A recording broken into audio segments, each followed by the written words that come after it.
Amin.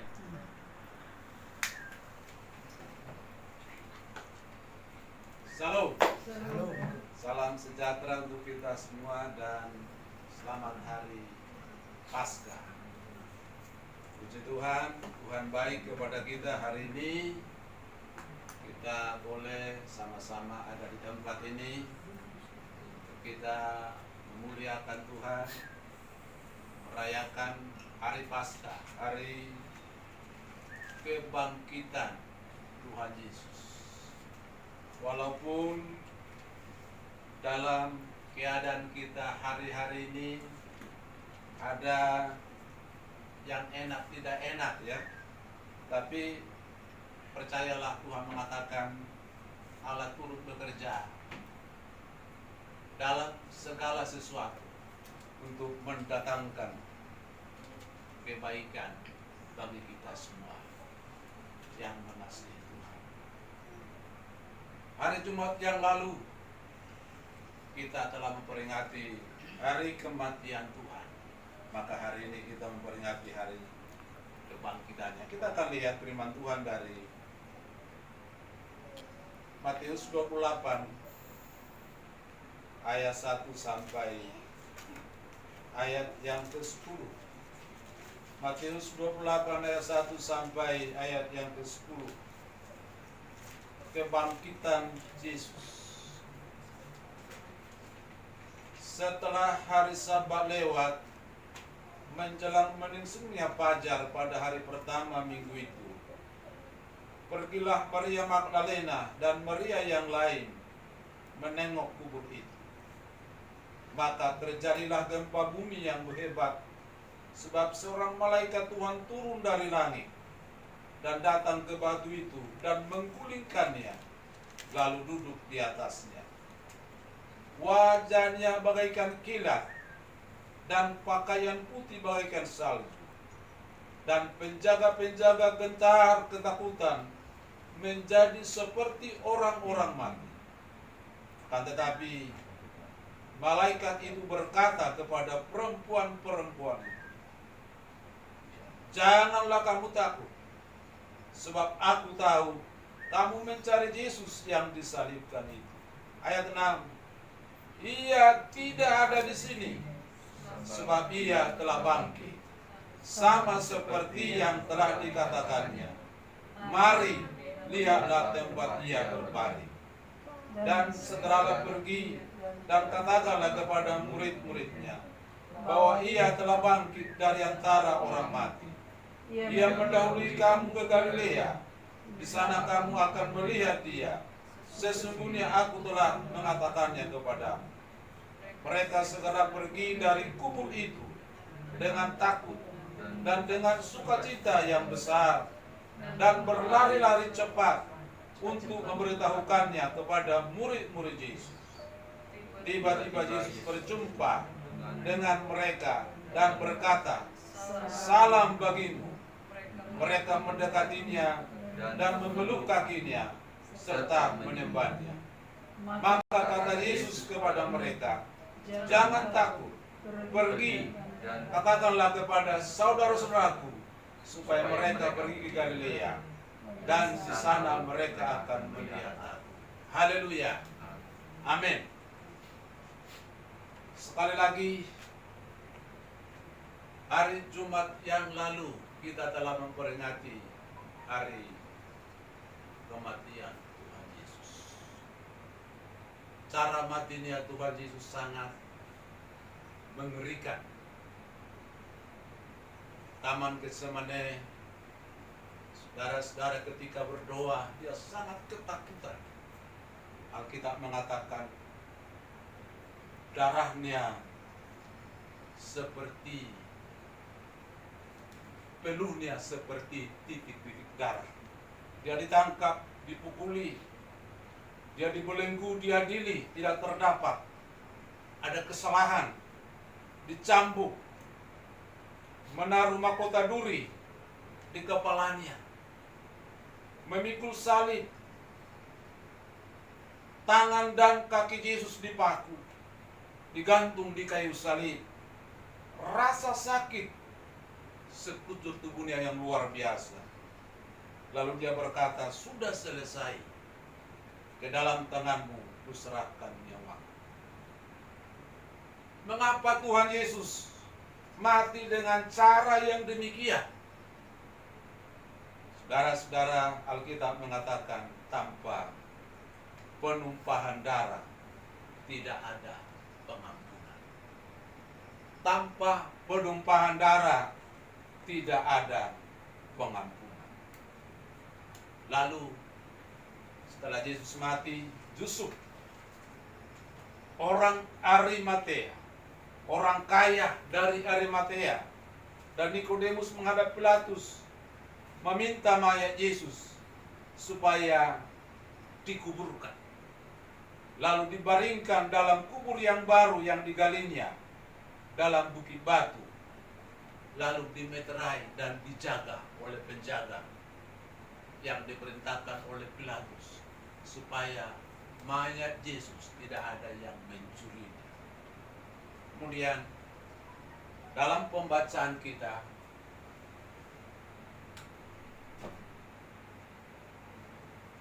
setelah hari Sabat lewat menjelang meningsingnya fajar, pada hari pertama minggu itu, pergilah Maria Magdalena dan Maria yang lain menengok kubur itu.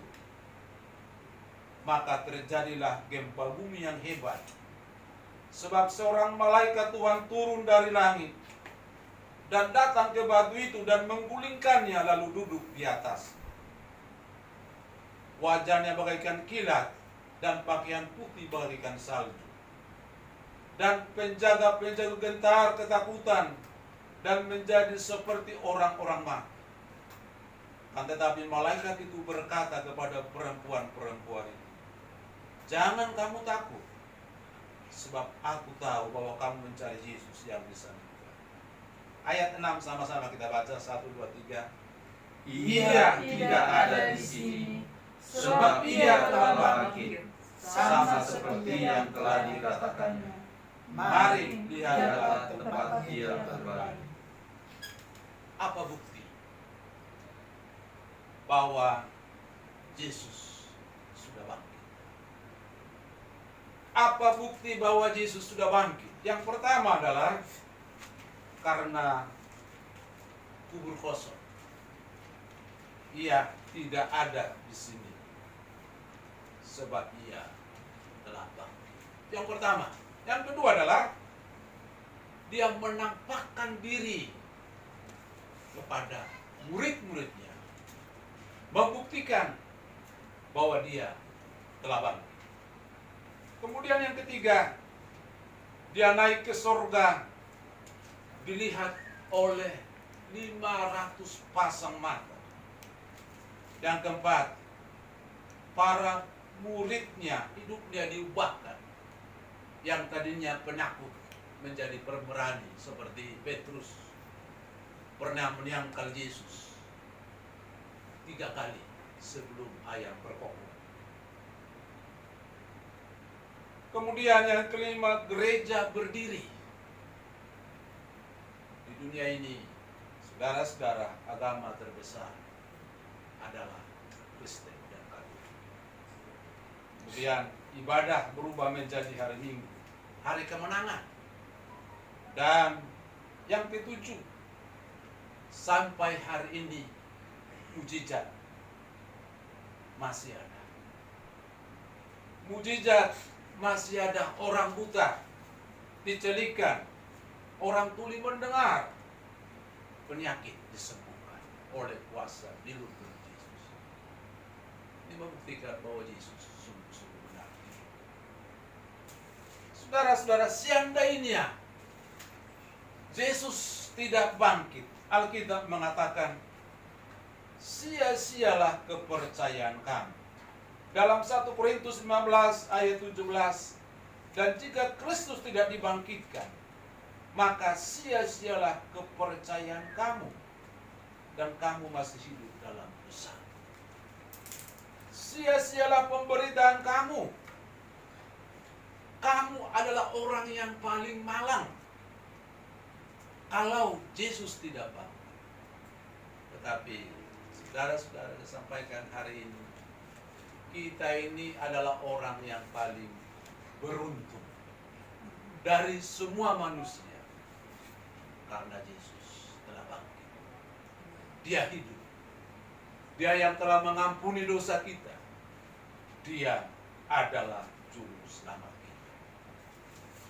Maka makna kebangkitan Yesus bagi kita yang pertama, jangan takut. Batu yang sangat besar itu sudah terguling. Jangan takut, batu yang sangat besar yang menutupi kubur Yesus sudah terguling. Masalah, persoalan, perintah kehidupan, tantangan seberat apapun, Yesus sanggup menyelesaikan. Amin. Amin. Itulah makna Paskah untuk kita sekalian. Karyanya tidak berakhir dengan kematian. Sehebat apapun manusia berakhir dengan kematian. Tapi Yesus pada hari yang ketiga, dia bangkit. Makna kebangkitan Yesus bagi kita menghidupkan iman kita. Thomas yang tadinya ragu-ragu bahwa Yesus sudah bangkit, dia berkata, sebelum aku menunjukkan jariku ke bekas paku yang ada di tangannya, ke lambungnya, saya tidak percaya. Ketika Yesus datang, Thomas, lihat tanganku. Lalu dia berkata, ialah ya Tuhan. Kebangkitan Yesus memberikan pengharapan baru kepada kita. Sumber pengharapan kita adalah Tuhan Yesus. Maka letakkan pengharapanmu hanya kepada Yesus. Amin. Amin. Diberkatilah orang yang mengandalkan Tuhan dan yang menaruh harapannya kepada Tuhan. Kebangkitan Yesus Kristus merupakan bukti bahwa Yesus telah menang atas dosa, kematian, dan perbuatan iblis. Kemudian kebangkitan Yesus mensyahkan Yesus adalah Tuhan. Dalam Filipi 2 ayat 9 dan 11 berkata, itulah sebabnya Allah sangat meninggikan dia dan mengaruniakan kepadanya nama di atas segala nama, supaya dalam nama Yesus bertekuk lutut segala yang ada di langit dan yang ada di atas bumi dan yang ada di bawah bumi, dan segala lidah mengaku Yesus Kristus adalah Tuhan, bagi kemuliaan Allah Bapa. Yesus Kristus adalah Tuhan, bagi kemuliaan Allah Bapa. Segala lutut akan bertekuk, semua lidah akan mengaku Yesus adalah Tuhan. Satu kali pun ini akan terjadi. Dia bangkit, lalu naik ke sorga, duduk di sebelah kanan Allah Bapa. Dia adalah pembela bagi kita. Masalah apapun yang kita hadapi hari-hari ini, percayalah, Tuhan adalah pembela bagi kita. Maka dalam firman Tuhan dikatakan, kita baca dulu dalam Roma pasal yang ke-8. Roma pasal 8 ayat 34 sampai seterusnya. Roma 8 ayat 34. Kristus Yesus yang telah mati bahkan lebih lagi yang telah bangkit, yang juga duduk di sebelah kanan Allah, yang malah menjadi pembela bagi kita. Siapakah yang memisahkan kita dari kasih Kristus? Penindasan, atau kesesakan, atau penganiayaan, atau kelaparan, atau ketelanjangan, atau bahaya, atau pedang. Sebab ada tertulis, oleh karena engkau kami dalam bahaya mau sepanjang hari. Kami telah dianggap sebagai domba-domba sembelihan. Tapi dalam semuanya itu kita lebih daripada orang-orang yang menang oleh Dia yang telah mengasihi kita. Jadi Yesus adalah pembela bagi kita. Ya. Tidak ada yang memisahkan kita dari kasih Kristus. Katakan di sini penindasan, kesesakan, penganiayaan, kelaparan, ketelanjangan, bahaya. Percayalah kepada Tuhan. Dia pembela kita. Amin. Amin. Dia tidak pernah meninggalkan dan membiarkan kita. Dia telah bangkit. Dia hidup. Dia telah naik ke surga. Saudara-saudara, Dia tahu keadaan kita. Dia tahu pergumulan kita. Dia tahu penderitaan kita. Dia tahu apa yang kita takutkan hari-hari ini. Tapi mari kita serahkan kita kepada Dia. Mari kita sungguh-sungguh percaya kepada Dia. Dia hidup. Dia berkuasa. Dia sanggup melakukan perkara-perkara yang luar biasa dalam hidup kita. Mari kita terus bersukacita di hari Paskah ini. Hari kemenangan. Kita harus menjadi umat pemenang.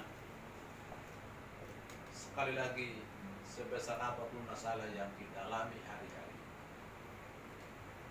kita dalam ketakutan dengan virus yang berebat sekarang, tapi percaya Yesus hidup. Amin. Amin. Dia yang pegang hari esok. Hidup kita ada di tangan Tuhan. Dia tidak pernah tidur. Dia tahu keadaan kita, supaya kita menyerahkan hidup kita kepada Tuhan. Saudara-saudara, sekali lagi, bukti Yesus sudah bangkit. Kubur kosong. Dia menampakkan diri kepada murid-muridnya. Gereja bisa berdiri. Mujizat. Sampai hari ini masih ada. Maka dengan melihat peristiwa-peristiwa ini supaya iman kita semakin dikuatkan. Yesus berkata kepada Thomas, berbahagialah orang yang tidak melihat namun percaya terus kepada Yesus Tuhan. Dia adalah Tuhan dan juru selamat kita yang telah mati,